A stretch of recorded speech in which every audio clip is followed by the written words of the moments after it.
أعوذ بالله من الشيطان الرجيم بسم الله الرحمن الرحيم الحمد لله رب العالمين وصلى الله على سيدنا محمد وعلى آله وصحبه أجمعين. بله برادران و خواهران عزیز، از کتاب اخلاق تاج العروس الحاوی لتهذیب النفوس، مؤلف این کتاب ابن عطاء الله السکندری رحمه الله که عصر هفتم وفات کرده هستند، از کتاب این ایشان میخوانیم با زبان عربی و شرح میکنیم، دوام میدیم تا اینکه استفاده بریم ان شاء الله. من انفق عافیته و صحته فی معصیت الله، من کسی که عافیته سلامتی خود را و صحته و نیکوحالی خود را فی معصیت الله در نافرمانی به خداوند صرف میکند، این انسان به چی مانند است؟ فمثاله، این انسان به شخص مانند است که کمن خلف له ابوه 1000 دینار، مثل شخصی است که پدرش برای این فرزند 1000 دینار، 1000 طلا، 1000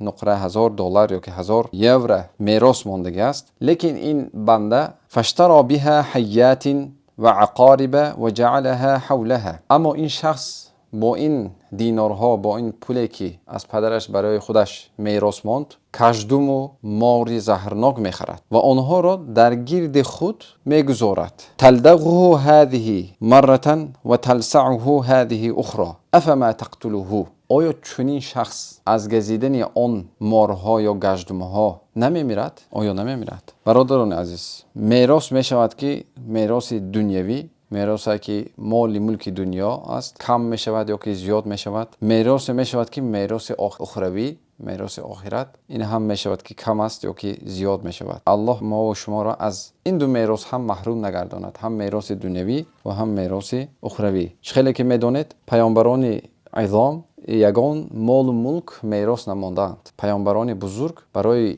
امت خود که از پدر و مادران ما هم زیادتر ما را فکر میکردند و چیزهایی که برای ما فایده ناک است اینها را با خوبتر میدانستند، پیامبر خداوند صلی الله علیه و سلم به هر یکی ما و شما، به هر یک کدام ملت باشد، به هر یک کسی که مسلمان است، برای وی قرآن را، حدیث را، علما را، اولیاء الله را میراث ماندند و به آخرت گذشتند. بله، ما و شما هم چقدر قوت داشته باشیم، چقدر وقت داشته باشیم، باید حتما این میراث را صاحب این میراث شویم. چقدر میتوانیم این را آموزیم و به حیات خود بکنیم و وقتی که تطبیق میکنیم به اخلاص تبدیل دهیم و بعد از اخلاص به استمرار بر دوام، ادومها و انقل. الله متعال بچخلی که پیامبر صلی الله علیه و سلم میفرمایند عملهای خوبترین در نزد الله عملهای بردائم، نه اینکه عملی یک بار میکنید زیاد میکنید، نه، عملهای بردائم. تهجد میخوزید 2 رکعت، هر روز 2 رکعت نماز میخونید، یا که بعد از نماز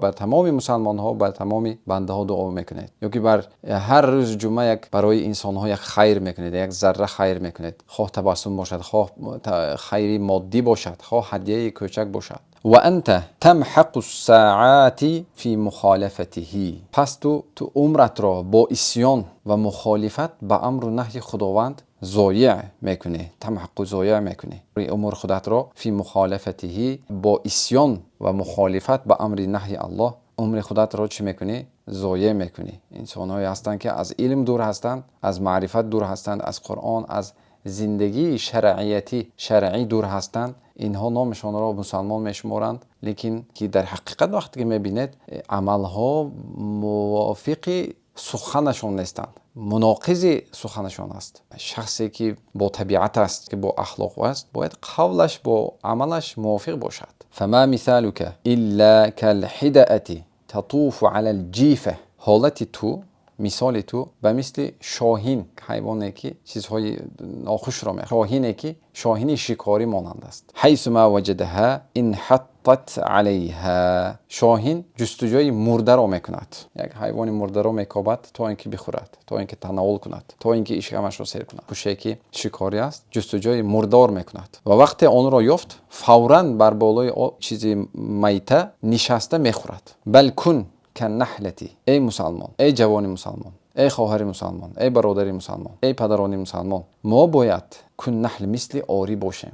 آری مثل زنبور. صغیر جرمها، حجم جرمش خرد است، یعنی که حجمش، جسدش، بدنش خرد است. عظیمة همتها، لیکن همت و کوششش بزرگ است. تجنی طیبا و تضع طیبا، یعنی که آری زنبور جسمش خورد همت یعنی کوشش غیرت بزرگ است، لیکن شاهین باشد نظر به زنبور جسمی کلان دارد لیکن همتش پست است. چیزهای ناچیز را با چیزهای ناچیز، با گپ‌های، با فکرهای، با قولهای، با حالتهای ناچیز مشغول می شود. انسانی که با چیزهای ناچیز مشغول می شود از آن انسان چیزهای، قولهای، عملهای ناچیز می براید. زنبور بر پاک و خوشبوی می شیند، از این خود چیز یعنی یک چیز میماند که پاک و لذیذ است.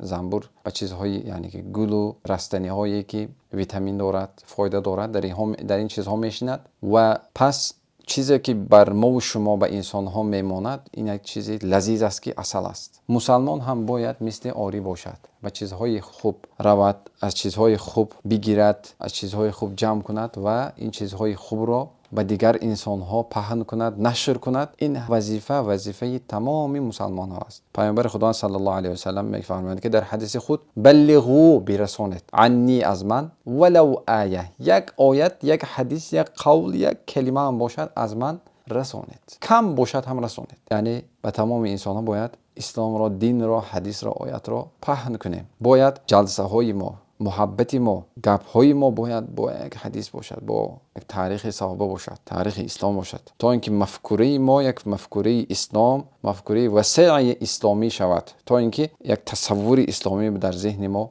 و در ذهن جوانان تشکیل یابد که تا اینکه تمام مشکلات هایی که در این عصری که 21 در اینجا زندگانی داریم، این مشکلات ها را از جانب دینی، آسانی ها و کلیدها، یک فتوحات ها به میدان بیاریم. تا اینکه کلیدها و فتوحات های دینی بیاریم، در ذهن های ما باید یک مفکوره اسلامی باشد، در قلب های ما درد اسلام باشد. الله هر یک ما و شما را با اخلاق اسلامی تزیین و مزین گرداند. والحمد لله رب العالمین.